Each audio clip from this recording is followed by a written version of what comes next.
ಮೊದಲು ಭೂಮಿಗಿಳಿದ ಮಳೆ ಹನಿಯು ನೀನೇನ, ಹೂವೆದೆಯ ಚುಂಬಿಸಿದ ಇಬ್ಬನಿಯು ನೀನೇನ, ಬಾರದೆ ನನ್ನ ಕನಸಲ್ಲಿ ಕಾಣದೆ ನನ್ನ ಎದುರಲ್ಲಿ ಇದ್ದೆಯೋ, ಯಾವೂರಲ್ಲಿ ನೀನವಿತು ಕುಳಿತು.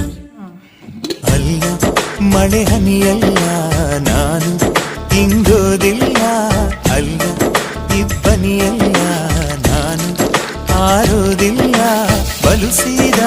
ಬಲುಸಾದ ಹುಡುಗ ಕಣೆ ಇವನು, ನಾನು ಬಾರದೆ ನಿನ್ನ ಕನಸಲ್ಲಿ ಕಾಣದೆ ನಿನ್ನ ಎದುರಲ್ಲಿ